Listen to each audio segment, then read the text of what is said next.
Mahindra உடோ, auto நகி, auto flight polo, என்னப்பா ஹிந்தியில் பேசுகிற அப்படிங்கிறீங்களா?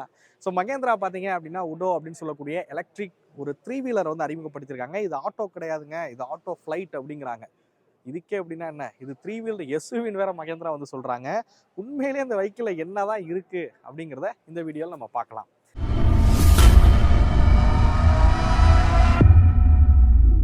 மகேந்திரா பார்த்தீங்க அப்படின்னா உடோ அப்படின்னு சொல்லக்கூடிய ஒரு எலக்ட்ரிக் த்ரீ வீலர் வந்து அறிமுகப்படுத்தியிருக்காங்க. எலக்ட்ரிக் ஆட்டோ வந்து அறிமுகப்படுத்தியிருக்காங்க. ஸோ இது பார்த்தீங்க அப்படின்னா மோனோகாக் பில்டில் வந்து உருவாக்கியிருக்காங்க. ஃப்ரம் ஸ்க்ராட்சில் இருந்து, அதாவது ஒரு 75 வருஷமாக ஆட்டோவோட டிசைன் பெரியதாக மாறலை. ஸோ நாங்கள் வந்து இந்த டிசைனை வந்து கம்ப்ளீட்டாக மாற்றி எடுத்துகிட்டு வந்திருக்கோம் அப்படின்னு மகேந்திரா வந்து தெரிவிக்கிறாங்க. ஃபஸ்ட்டே ஒரு விஷயம் சொல்லிடுறேன், இது வந்து எம்பார்கோவில் இருக்க வீடியோ. என்னோட பர்சனல் கருத்துக்களை இதில் நான் என்னால் சொல்ல முடியாது. இந்த வண்டியோட டிசைனை பார்த்துட்டு இது புது டிசைனா இல்லை இதுக்கு முன்னாடி ஏதாவது வண்டியில் பார்த்த டிசைனா அப்படிங்கிறத மறக்காமல் நீங்களே கமெண்ட் பண்ணுங்கள். ஃப்ரண்ட்டில் வந்து உங்களுக்கு ஹாலோஜன் ஹெட்லைட்ஸ் வந்து கொடுக்குறாங்க. அதே மாதிரி சி ஷேப்பில் இருக்கக்கூடிய எல்இடி டிஆர்எல்ஸ் வந்து பயன்படுத்தியிருக்காங்கன்னு சொல்லலாம். இது வந்து மெட்டல் பில்டு, நீங்கள் வந்து பார்க்கலாம். ஸோ இது எல்லாமே வந்து மெட்டல் பில்டு, மோனோகாக் பில்டில் வந்து இந்த பைக்கில் வந்து உருவாக்கியிருக்காங்க. ஸோ இதுதான் பைக்கிலோட ஃப்ரண்ட் ப்ரொஃபைல். ஒரு வைடரான விண்ட்ஷீல்டு வந்து கொடுத்துருக்காங்க. இதை ஏன் ஒரு ஆட்டோ ஃப்ளைட் அப்படின்னு சொல்கிறாங்க அப்படின்னா, இது வந்து ஏரோடைனமிக் டிசைனில் வந்து உருவாக்கியிருக்காங்க. இன்டீரியர் வந்து காக்பிட் மாதிரியான ஒரு இன்டீரியர் வந்து கொடுத்துருக்கோம் அப்படிங்கிறாங்க. அதெல்லாம் நான் உள்ளே போகும்போது உங்களுக்கு வந்து காமிக்கிறேன். ஆனால் நல்ல வைடரான ஒரு விண்ட்ஷீல்டு வந்து கொடுத்துருக்காங்கன்னு சொல்லலாம். நல்லா பெருசாகவே இருக்குது இதை பொறுத்த வரைக்கும். அப்படியே வெஹிக்கிளோட சைட் ப்ரொஃபைல் விஷயத்துக்கு வருவோம். ஸோ வெஹிக்கிள் பார்த்தீங்க அப்படின்னா ஒரு 2100 mm வீல் பேஸில் பார்த்தீங்க அப்படின்னா இந்த வெஹிக்கிளை வந்து உருவாக்கியிருக்காங்க. இந்த வெஹிக்கிளோட கிரவுண்ட் கிளியரன்ஸ் பார்த்தீங்க அப்படின்னா 215 mm வந்து கொடுத்துருக்காங்க. ஸோ நம்ம ஊரில் தான் கிரவுண்ட் கிளியரன்ஸ் அதிகமாக கொடுத்தாலே அந்த காரை எஸ்யூவின்னு வந்து சொல்லுவோம்ல, அதை தான் மகேந்திரா வந்து இதை த்ரீ வீலர் எஸ்யூவி அப்படின்னு சொல்கிறாங்க. 215 mm கிரவுண்ட் கிளியரன்ஸ் இருக்கிறனால அப்படி சொல்கிறாங்க போல இருக்குது. ஸோ கிரவுண்ட் கிளியரன்ஸ் வந்து ஓகே, நம்ம ஊரில் இருக்கக்கூடிய பள்ளமேடு இல்லை பெரிய பெரிய ஸ்பீட் பிரேக்கரில் கிளைம் பண்ணாலும் எந்த ஒரு பிரச்சனையும் இருக்காது. ஸோ வீல்ஸ் விஷயத்துக்கு வருவோம். ஸோ ஃப்ரண்ட்டில் அண்ட் ரியர் எல்லாத்துலேயும் பார்த்தீங்க அப்படின்னா இதில் வந்து உங்களுக்கு 120/80 R12 வீல்ஸ் பார்த்தீங்க அப்படின்னா இதில் வந்து பயன்படுத்தியிருக்காங்க அப்படின்னு ஒன்று சொல்லலாம். சஸ்பென்ஷன் பொறுத்த வரைக்கும் உங்களுக்கு டபுள் ஃபோர்க் சஸ்பென்ஷன் வந்து கொடுத்துருக்காங்க ஃப்ரண்ட்டை பொறுத்த வரைக்கும். ரியர் பொறுத்த வரைக்கும் இண்டிபெண்டன்ட் சஸ்பென்ஷன் பார்த்தீங்க அப்படின்னா ரியரில் இருக்கிற மாதிரி இந்த பைக்கில் வந்து உருவாக்கியிருக்காங்க. இந்த ஆட்டோவில் நீங்கள் இங்கே வந்து பார்க்கலாம், அந்த கிரே கலர் வந்து பார்ப்பீங்க. அதே மாதிரி பக்கத்தில் பார்த்தீங்க அப்படின்னா அந்த எல்லோ கலர் இருக்கிறது வந்து பார்ப்பீங்க. இது யூஸ்வலாக நம்ம ரோட்டில் வந்து பார்க்கக்கூடியது தான். ஸோ ஒயிட் வித் ப்ளூ பார்த்தீங்க அப்படின்னா அந்த கலரும் பார்த்தீங்க அப்படின்னா நீங்கள் வந்து பார்க்கலாம். ஸோ இந்த மாதிரி ஒரு 3 விதமான கலர் ஆப்ஷனில் பார்த்தீங்க அப்படின்னா இந்த ஆட்டோ வந்து அறிமுகப்படுத்தியிருக்காங்க அப்படின்னு ஒன்று சொல்லுவேன். ஸோ இதான் கலர் ஆப்ஷனு. ரியர் ப்ரொஃபைல் பார்த்தீங்க அப்படின்னா உண்மையிலேயே ஒரு ஸ்டைலிஷான ஒரு ரியர் ப்ரொஃபைலாக வந்து கொடுத்துருக்காங்க. ஸோ இது வந்து சாஃப்ட் டாப்பு தான் இதில் வந்து கொடுத்துருக்குறது. ஸோ நீங்கள் வந்து பார்க்கலாம், சாஃப்ட் டாப்பு தான். ஸோ இங்கே பார்த்தீங்கன்னா ஹாலோஜன் டெயில் லைட்ஸ் வந்து கொடுத்துருக்காங்க இந்த இடத்துல. இது வந்து ஆக்சுவலாக உங்களால் ஓப்பன் பண்ணிக்கவும் முடியும். இது வந்து ட்ரங்க் மாதிரி இருக்கா, இருங்க பார்ப்போம். ஸோ இதில் தாங்க ஸ்பேர் வீல்லாம் வருது. ஸோ ஸ்பேர் வீல் பார்த்தீங்க அப்படின்னா இந்த இடத்துல கொடுத்துருக்காங்க. ஸ்டோரேஜ் ஸ்பேஸ் மாதிரிலாம் வந்து கிடையாது, எங்கேயும் வைக்கிறது வேறு எதாவது ஸ்பேஸும் பார்த்தீங்க அப்படின்னா இங்கே வந்து இல்லை. இங்கே வந்து பேட்ரி வந்து கொடுத்துருக்காங்க. வெஹிக்கிள் மித்த எலக்ட்ரிக்கல் ஐட்டம்ஸ்க்கான பேட்ரி பார்த்தீங்கன்னா இந்த இடத்துல வந்து இருக்குது. ஸ்டோரேஜ் மாதிரி வந்து இதை வந்து பயன்படுத்த முடியாது. நிறைய ஆட்டோவில் வந்து இந்த இடத்துல ஸ்டோரேஜ் வந்து பெருசாக இருக்கும், பட் இதில் இல்லைங்கிறது ஒரு சின்ன வருத்தம் அளிக்கக்கூடிய விஷயம் அப்படின்னு சொல்லலாம். பட் இந்த இடம் முதல் கொண்டு பார்த்தீங்கன்னா மெட்டலில் வந்து உருவாக்கியிருக்காங்க. ஸோ இந்த இடம் முதல் கொண்டு ஸோ ரியர் டிசைன் வந்து பார்க்க வந்து நல்லாவே இருக்குது அப்படின்னு சொல்லலாம். மித்த ஆட்டோவை காட்டிலும் ரொம்ப பாக்ஸியாக இல்லாமல் இது கொஞ்சம் ஸ்டைலிஷாக வந்து டிசைனை வந்து உருவாக்கியிருக்காங்க அப்படின்னு சொல்லுவேன். ஸோ உள்ளே போவோம், பேசஞ்சரோட சீட் கம்ஃபர்ட் எப்படி இருக்குன்னு பார்ப்போம். அதுக்கு முன்னாடி இதில் ஒரு விஷயம் உங்களுக்கு வந்து காமிக்கணும். இங்கே பார்க்கலாம், பொதுவாக ஆட்டோவில் இருக்கக்கூடிய டோர் வந்து இந்த மாதிரி டோர் பேட்ஸ்லாம் பார்த்தீங்க அப்படின்னா இருக்காது. பாட்டில் ஹோல்டர்லாம் பார்த்தீங்க அப்படின்னா இருக்காது. பட் இதில் பார்த்தீங்கன்னா ஒரு 1 லிட்டர் வாட்டர் பாட்டில் வைக்கிற அளவுக்கு ஸ்பேஸ் வந்து கொடுத்துருக்காங்க. சைடில் ஏதாவது மேகசின் இல்லை அம்பர்லா மாதிரியான விஷயங்களை இதில் வந்து கேரி பண்ணவும் முடியும். ஸோ இதுவுமே வந்து மெட்டல் தான். ஸோ வீல் கப் பாருங்களேன், ரியரில் வந்து ஒரு 12 இன்ச் வீலுக்கு வந்து வீல் கப்பும் வந்து கொடுத்துருக்காங்க. ஸோ அதுவும் வந்து பார்க்க நல்லாவே இருக்குது, ஸ்டைலிஷாக இருக்குது அப்படின்னு சொல்லலாம். ஸோ 3 பேர் எனக்கு தெரிஞ்சு இதில் வந்து உட்காரலாங்க, உட்கார அளவுக்கு தான் வந்து கொடுத்துருக்காங்க. நம்ம காரில் யூஸ்வலாக அந்த ஹெட்ரூம்லாம் வந்து பார்ப்போம், இதெல்லாம் பிரச்சனையே இல்லை, ஹெட்ரூம் நல்லா இருக்குது. லெக் ரூமும் பார்த்தீங்க அப்படின்னா நல்ல ஸ்பேஷியஸாக இருக்குது, லெக் ரூம் வந்து கொடுத்துருக்காங்க. பட் இதில் எனக்கு தெரிஞ்சு 3 பேர் உட்காரலாம், தை சப்போர்ட் வந்து நல்லாவே இருக்குது. ஸ்டாக் கண்டிஷனில் நீங்கள் வந்து பார்க்குறீங்க, பட் நீங்கள் தேவைப்பட்டால் சீட்டை வந்து இன்னும் குஷன்லாம் வச்சு மாடிஃபிகேஷன் ஒர்க்லாம் வந்து பண்ண முடியும். பட் என்னன்னா பின்னாடி வந்து எந்த ஒரு ஸ்டோரேஜும் பார்த்தீங்க அப்படின்னா இல்லை. நாங்கள் இங்கே வந்து பேக் வச்சுருக்கோம் பார்க்குறீங்க, இந்த மாதிரி ஒரு சிட்டிக்குள்ளே போகிறீங்க, ஒரு 3 பேகு இந்த மாதிரி வைக்கிறதுக்கு வேணால் இதை வந்து யூஸ் பண்ணலாம். இல்லை ஏர்போர்ட் சவாரி, இல்லை ஜங்ஷன் போகிறதுக்கான சவாரிலாம் எடுக்கிறீங்கன்னும் போது அவங்க நிறைய பேக் வந்து கேரி பண்ணுவாங்க, அதெல்லாம் வைக்கிறதுக்கு இங்கே வந்து ஸ்பேஸ் வந்து இல்லை. ஸோ அது மாதிரி கொஞ்சம் கொடுத்துருந்தாங்கன்னா நல்லாயிருக்கும். இந்த இடத்துல ஒரு ஸ்டோரேஜ் வைக்கிறதுக்கு ஒரு பூட் ஸ்பேஸ் மாதிரி வந்து கொடுத்துருந்தாங்கன்னா நல்லாயிருக்கும். ஸோ அது வந்து இந்த ஆட்டோவில் வந்து மிஸ் ஆகுது அப்படின்னு சொல்லுவேன். நீங்கள் இங்கே பார்த்தீங்க அப்படின்னா இங்கே வந்து ஒரு 12 வோல்ட்டுக்கான சாக்கெட் வந்து கொடுத்துருக்காங்க. சாரி 12 வோல்ட் இல்லை, யூஎஸ்பி, அதுக்கு மேலே வந்து டைப் சி.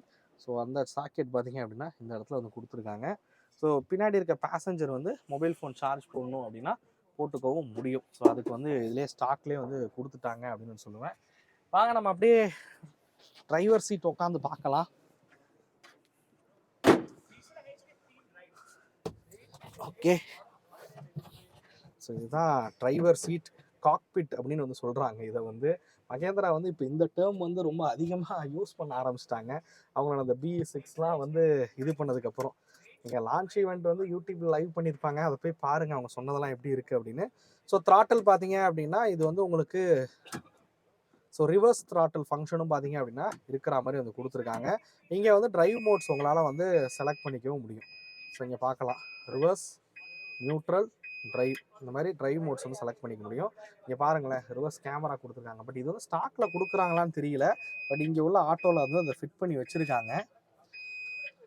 ஸோ இங்கே வாங்கும்போது இதோட தான் வருதான்னு எனக்கு தெரியல, ஏன்னா ஈவெண்ட்டில் இதெல்லாம் பற்றி பேசலை. பட் இங்கே நிற்கக்கூடிய ஆட்டோவில் அதுமாதிரி ஒரு சில இங்கே நிற்கிற ஆட்டோவில் எல்லாத்தையும் இதை வந்து ஃபிட் பண்ணி வந்து வச்சுருக்காங்க. ஸோ இதான் கிளஸ்டரு. ஸோ இந்த கிளஸ்டரில் பார்த்தீங்க அப்படின்னா ஸ்பீடு உங்களால் வந்து பார்க்க முடியும், ரேஞ்ச் பார்த்தீங்க அப்படின்னா உங்களால் வந்து பார்க்க முடியும் இதில். அதேமாதிரி கீழே எவ்வளோ கிலோமீட்டர்ஸ் உங்களால் ரேஞ்ச் வந்து ஓடுன்றது பார்க்க முடியும். இங்கே கிலோமீட்டர்ஸ் வந்து கொடுத்துருக்காங்க. சைட் பார்த்தீங்க அப்படின்னா உங்களுக்கு indicator, headlight, high beam, low beam, horn. So இங்கே வந்து பிரேக்கு. ஸோ உண்மையிலே உட்காரத்துக்கு நல்லாவே இருக்குன்னு சொல்லுவேன். இது வந்து ஓட்டி பார்க்கணும், ஓட்டி பார்த்தா தான் அது வந்து இது வந்து எப்படி இருக்குது என்னன்றது தெரியும். இங்கேருந்து பார்க்கும்போது பார்த்தீங்க அப்படின்னா ரொம்ப சூப்பரான ஒரு விசிபிலிட்டி பார்த்தீங்க அப்படின்னா கிடைக்குதுன்னு சொல்லலாம். யூஸ்வலாக வந்து உட்காரும் போது ஆட்டோவோட கண்ணாடி வந்து இந்த லெவலில் தான் வந்து இருக்கும். ஸோ இவ்வளோ தான் வந்து இருக்கும், அது வழியாக வந்து பார்ப்போம். பட் இங்கேருந்து பார்க்கும்போது விசிபிலிட்டி வந்து ரொம்ப நல்லா இருக்குது. பட் நம்ம ஊரில் அடிக்கிற வெயிலுக்கு இவ்வளோ பெரிய கிளாஸ் ஏரியா கொடுக்கும்போது அந்த லெவலுக்கு சன்லைட் வந்து வரும். உள்ளெல்லாம் பார்த்தீங்கன்னா பயங்கரமாக வெயில் அடிக்கும் அப்படின்னு சொல்லுவேன் ஓட்டக்கூடிய ஆட்களுக்கு. மேபி இது வந்து ப்ராக்டிக்கலாக எப்படி இருக்குன்றத வண்டி வந்ததுக்கப்புறம் பார்ப்போம். இந்த சைடு பார்த்தீங்கன்னா ஹெட்லைட் ஆனு, ஆஃபு, இந்த ஃபங்க்ஷன்ஸ் வந்து இருக்குது. அசார் சுவிட்ச் இருக்குது, வைப்பர். பட் வைப்பர் வந்து ஒரு லெவல் தான் இருக்குது போல இருக்குது பாருங்கள். ஒரு தடவை அழுத்துனீங்கன்னா வைப்பர் வந்து ஒர்க் ஆகுது. ஸோ இங்கே 3 டம்மிஸ் வந்து கொடுத்துருக்காங்க, இல்லை நீங்கள் எதாவது வேணா வச்சுக்க முடியும். இந்த சைட் பார்த்தீங்க அப்படின்னா ஸ்டோரேஜ் பாக்ஸ், ஏதாவது மொபைல் ஃபோனு இல்லை ஆர்சி புக் மாதிரியான விஷயங்களை இதில் அவங்களால வந்து வச்சுக்கவும் முடியும். இங்கே அதே மாதிரி வாட்டர் பாட்டில் வைக்கிறதுக்கான ஹோல்டர் வந்து இந்த இடத்துல கொடுத்துருக்காங்க. இது ஹேண்ட் பிரேக்கு. இது கீழே தான் வந்து முக்கியமான விஷயம், பேட்டரி வந்து இருக்குது. ஸோ இதோட பேட்டரி பார்த்தீங்க அப்படின்னா 11.7 kWh பேட்டரி பார்த்தீங்க அப்படின்னா இதில் வந்து பயன்படுத்தியிருக்காங்க.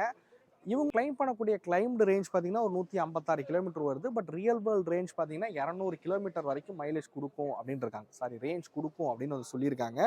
200 கிலோமீட்டர் ரேஞ்ச் அப்படிங்கிறது இப்போ இருக்க ஆட்டோவுக்கு ஓகேவான்னு கேட்டிங்கன்னா மேக்ஸிமம் நீங்கள் பார்க்கக்கூடிய ஒரு சில ஆட்டோக்களில் இதுதான் ரேஞ்ச் அப்படிங்கிறது இருக்குது. 150, 180, 200 அப்படி தான் வந்து கொடுத்துருக்காங்க. இதுலேயும் அதே தான் கிளைம் பண்ணுறாங்க. 3 விதமான ரைடிங் மோட்ஸ் பார்த்தீங்க அப்படின்னா ஆஃபர் பண்ணுறாங்க. உங்களுக்கு வந்து ரேஞ்ச், அதுக்கப்புறம் ரைடு, அதுக்கப்புறம் ரேஸ் அப்படின்னு சொல்லக்கூடிய 3 விதமான ரைடிங் மோட்ஸ் வந்து ஆஃபர் பண்ணுறாங்க. இதில் இருக்கிறதுலையே இந்த ரேஞ்ச் மோடில் வச்சு ஓட்டினீங்கன்னா தான் இந்த 200 கிலோமீட்டர் வந்து கிளைம் ஆகும். இதே ரேஸ் மோடில் வச்சு ஓட்டினீங்கன்னா கண்டிப்பாக வந்து குறையும். 55 கிலோமீட்டர் வேகம் வரைக்கும் இது அதிகபட்சமாக போகிற வகையில் இந்த பைக்கில் வந்து உருவாக்கியிருக்காங்க அப்படின்னு நான் சொல்லுவேன். இந்த பைக்கில் பார்த்தீங்கன்னா PMSM மோட்டார் தான் வந்து பயன்படுத்தியிருக்காங்க. அதிகபட்சமாக 52 என்எம் ஆஃப் டார்க் வந்து ப்ரொடியூஸ் பண்ணக்கூடியது, 10 கிலோவாட் பவர் பார்த்தீங்க அப்படின்னா ப்ரொடியூஸ் பண்ணக்கூடியது.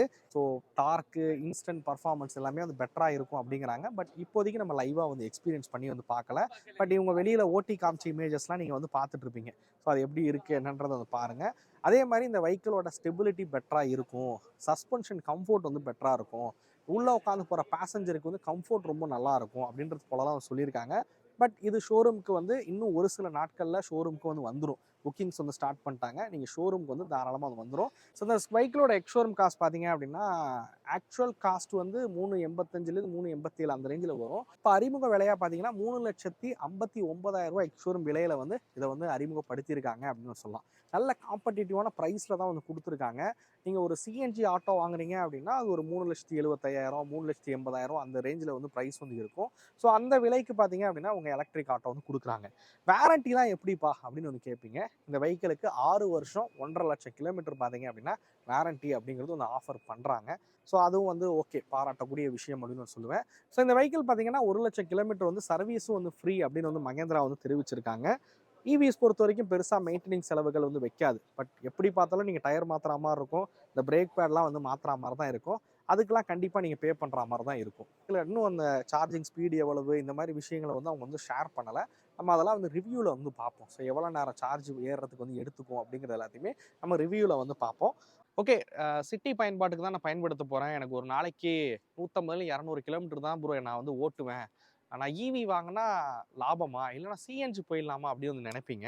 சிஎன்ஜியை பொறுத்த வரைக்கும் ஒரு 200 கிலோமீட்டர் பயணிக்கிறதுக்கு எவ்வளோ ஆகுது அப்படிங்கிற ஒரு சிம்பிளான ஒரு கால்குலேஷன் வந்து நான் சொல்கிறேன்.